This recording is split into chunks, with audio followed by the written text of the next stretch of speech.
Hello everyone, I'm Jack Fisher and welcome to my world. And in a world filled with many wonders, few embody its grandeur more than Wonder Woman. She's the superheroine by which all other superheroines are measured. And when you think female superheroes, she's often the first who come to mind, and for good reason. She's a hero, a warrior, a demigoddess, and a true champion of justice. Her legacy has spanned over 80 years of comics, toys, and a TV show that made Linda Carter famous. She regularly holds her own alongside Superman, Batman, and so many other iconic heroes. Her place in the pantheon of superheroes, regardless of gender or bra size, is beyond dispute. And yet it took until 2017 for her to get her own movie. Seriously, 2017! Howard the Duck got his own live-action movie before Wonder Woman. Wrap your head around that for a moment. But even if it took way too long, we finally got it. We got a Wonder Woman movie, and it was every bit as wonderful as the woman who starred in it. Gal Gadot, the actress who so embraced this role, really did justice to this icon of icons. And it also helps she looks divine in that costume. Now, I could talk for hours about Wonder Woman, the first movie, and how Wonder Woman 1984 measured up. Believe me, I have every intention of doing more videos about her. Wonder Woman is more than worthy of greater attention in this or any world. But in the spirit of all the greatness this character inspires, I want to focus on one unique element from that first Wonder Woman movie. Specifically, I want to highlight one particular aspect that made it truly special in my opinion. For me, it was the moment that turned this movie from an overdue spectacle into something so much more. Now, any superhero movie can be fun, action-packed, and coherent. But to really stand out, to deliver a message that transcends its genre, that's what separates The Dark Knight from Batman and Robin. Now, I admit, I didn't expect that kind of impact from the first Wonder Woman movie. I was just hoping to see a movie that did justice to this iconic character. But Warner Brothers and director Patty Jenkins ended up doing so much more. And it all comes back to the central idea of humanity. And not just the kind that needs saving every now and then, but the kind that binds us all at a fundamental level. This movie, more than most, celebrates the strengths, weaknesses, and complexities of humanity. Moreover, it dares to love them with compassion and sincerity as only Wonder Woman herself can. The fact she does this while looking so divine is just a nice bonus.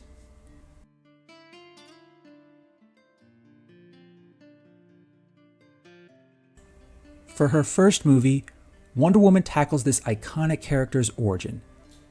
While it's not nearly as well known as Batman or Spider-Man's origin, there's still a standard narrative behind it.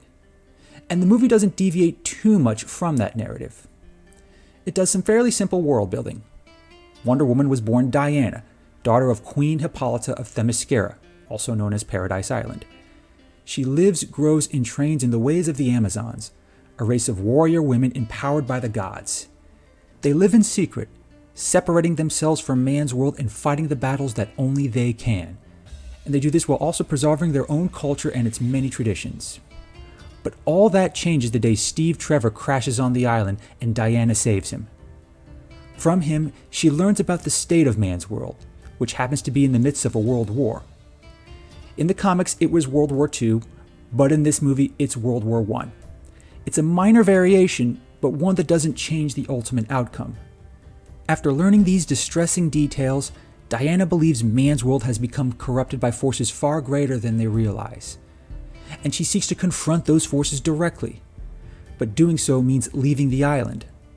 Her mother forbids it, but Diana does it anyway, believing it to be the right thing. These are all plot points ripped straight from the comics, and the movie captures the most important elements perfectly. Through Steve Trevor, as played by Chris Pine, she learns there's something terrible going on in the world, and she wants to do something about it. She believes that Ares, the god of war, is behind it all, and she takes it upon herself to stop him, even if it means going against her mother's wishes. It has all the makings of a solid superhero narrative. You have someone with superhuman abilities learning there's an injustice in this world, one they're in a unique position to resolve. Other forces are in the way, including cherished loved ones. But despite those obstacles, they still choose to pursue the greater good. That's standard heroism 101. And for the first half of the movie, Wonder Woman embraces that concept to the utmost. That approach is very much in the role of Richard Donner's Superman. It doesn't try to change or reinvent the character, it just takes this beloved icon, puts her in a flawed world, and lets the people in it react. It's a beautiful thing, and everyone Diana meets along the way contributes. She embraces them, and they embrace her, all while fighting to end this war that's causing so much suffering. Had the movie only stuck to this particular narrative, it would have turned out just fine. I would have left the theater satisfied, and I imagine most others would have too. But this movie did something even bolder, and it did so by building on one of Wonder Woman's most endearing traits.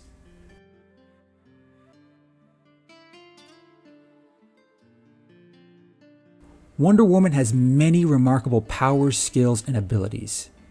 In fact, if I were to list them all, you might think she's as overpowered as Superman. However, there's one power that has always defined her, and it's arguably her most important. It's her ability to love and have compassion for humanity as a whole. Now, by that, I don't just mean a general fondness or tolerance of people in general. Wonder Woman's love goes much deeper than that. She sees the whole of humanity, its greatest strengths and its worst flaws. And yeah, some of those flaws are pretty damn awful. But she still embraces it with love and understanding. She has the utmost compassion for people as a whole. She'll fight to her last breath to defend the innocent from those who would do them harm.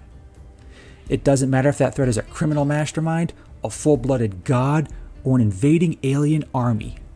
She'll still fight for humanity. She'll still fight for justice. And she'll never hesitate to empathize and sympathize with others. That kind of love has a profound impact on people, including those who often clash with Wonder Woman.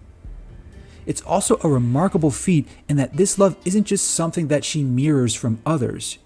She comes from an island of warrior women who do love each other but distrust the outside world. Even Diana's mother hesitates to give humanity as a whole such love. But Wonder Woman stands out by daring to love everyone, men, women, and everyone in between. She'll fight for them with all her heart and resolve.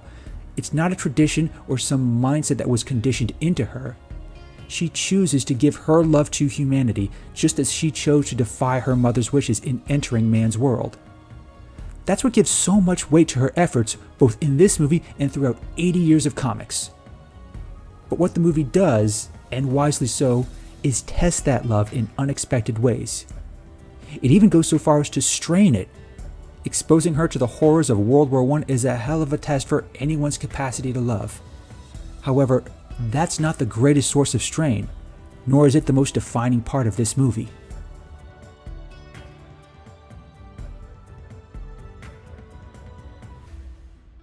For much of the movie, Wonder Woman learns a great deal about man's world. From strange fashion trends to inept government officials to the simple joys of ice cream, she experiences so much. She doesn't always understand it, but she never lets it undermine her love for humanity as a whole.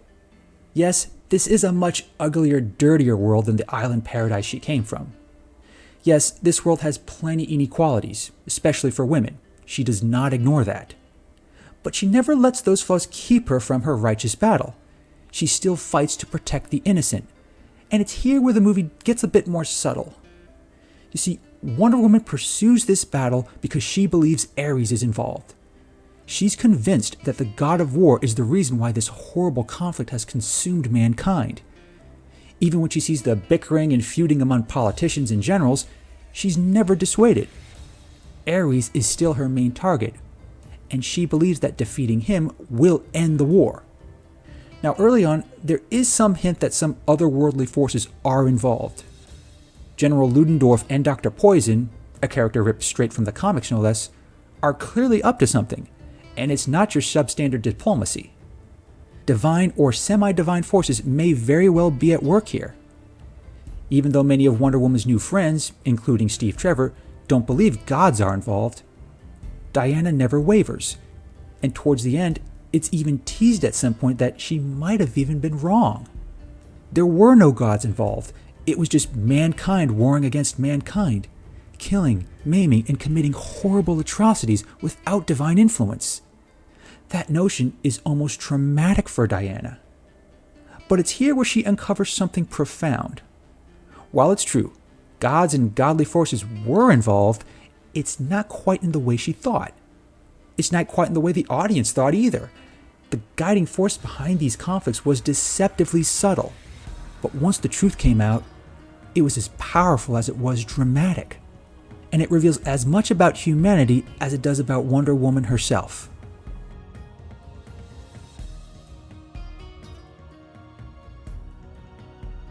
Towards the end of the movie, Wonder Woman's final confrontation with General Ludendorff was set up to be the final showdown. It's strongly implied that this man is somehow an agent of Ares, if not Ares himself in disguise. And while Ares does make his presence known, it's not through Ludendorff. It's actually through Sir Patrick Morgan, the well-spoken but suspiciously involved British general. However, that isn't the most jarring revelation. It's how he, Ares, the god of war, actually influences the affairs of mankind that has the greatest impact. Because it's nothing like Wonder Woman expected, and it's nothing like anyone with a passing familiarity of Greco-Roman mythology might expect either. This is not a case of mischievous gods treating mortals like puppets. This isn't Loki using mind control on unwitting humans, and it's not Aphrodite tempting weak-willed men with divine pleasures. What Ares does is actually more cunning and arguably much more damaging. You see, Ares doesn't actually make humans wage war on each other. He doesn't even tell them that they should wage war. All he does is whisper ideas into their ears, providing inspiration and insights into possible weapons of war. That's what he did to Dr. Poison, and General Ludendorff was a direct benefactor of that inspiration. But, and this is the most important detail, Ares does not tell humans to use these weapons. In essence, he never leaves the sideline of a conflict. He never gives direct orders, and he never gives people anything other than ideas, sort of like some unscrupulous advisor. But ultimately, it's the people themselves who ultimately choose to go to war with the weapons they have. For Wonder Woman, that has terrible implications. It means that mankind isn't just being led astray by malicious gods. They're all acting on their own accord, choosing freely to wage such a horrible war, inflicting unspeakable carnage on one another. No godly intervention was necessary. All they needed were some tools, and their hatred, greed, and malevolence does the rest. It's not quite a subversion of Greco-Roman mythology, but it does speak to a key conflict in Wonder Woman's narrative. Since she debuted, Wonder Woman constantly faces the darkest parts of humanity. She grows up on Themyscira hearing from her mother and her sisters on how inherently wicked mankind can be. She's told constantly, sometimes by gods like Ares, that they're not worth her love, and they sure as hell aren't worth saving either. In this movie, Ares makes a distressingly compelling case. He shows Wonder Woman that mankind is both capable and willing to commit great atrocities against one another, all without divine intervention. The tools may change, but the inclination is still there. All the gods have to do is just inspire the creation of those tools. The people do the rest. And with this revelation in mind, is mankind really worth saving? Are they even deserving of such compassion and understanding? Now keep in mind, Wonder Woman just saw firsthand how bad humanity can be in war. In this moment, she has to rethink and reassess everything she thinks she knows about mankind. It's gut-wrenching and heartbreaking, but it also sets the stage for what I believe is her finest hour.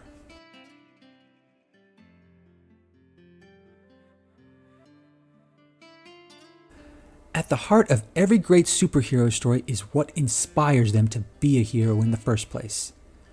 Whether it's out of responsibility, duty, vengeance, or honor, a character's inspiration will often inform how they carry themselves. Wonder Woman's inspiration at the start of the movie is already in place. She's driven by a sense of honor, compassion, and her warrior spirit. She takes it upon herself to journey into man's world, confront Ares, and stop this war that's causing so much suffering. Then, after the revelation by Ares, she has to rethink that inspiration. She has to take a step back, look at it from a new angle, and decide for herself whether this battle is worth fighting. It's a situation that many heroes face, but few handle it gracefully. Spider-Man and Batman are notorious for attempting to hang up their costumes when the going gets tough. For Wonder Woman, it's still a difficult predicament. Her spirit is wounded, her world has been shaken, and she has to decide for herself how she's going to carry on. What she ultimately chooses is what affirms her status as both a hero and an icon. Because even after Ares reveals the darkness in men's hearts, she still chooses to love them. She still chooses compassion. And, most importantly, she still chooses to fight for them. She still doesn't overlook their flaws, their failures, or their shortcomings. In men like Steve Trevor, as well as the many other men who joined them, she still sees that innate goodness in their hearts. And that's worth protecting. That's worth fighting for. It's not the same fight she thought it would be. This is not a simple matter of subduing a renegade god so everything can snap back to normal. This is a far more complicated battle, one that requires greater struggle on her part as well as that of mankind. And being Wonder Woman, she eagerly and passionately does her part. She still battles Ares, knowing his defeat won't end humanity's inclination towards war. She stops him even when it means losing the man she loves in Steve Trevor. She fights this battle knowing it will not ultimately end mankind's warlike inclinations. People will still need a protector from gods and men alike. The innocent will still need someone who will fight for them with love and compassion. And people in general just need someone who will give them love and understanding even when they're at their worst. That's the role Wonder Woman chooses. That's the battle she freely embraces. And it's a wondrously beautiful sight to behold. As both a character and a story, it encapsulates everything that makes Wonder Woman so endearing.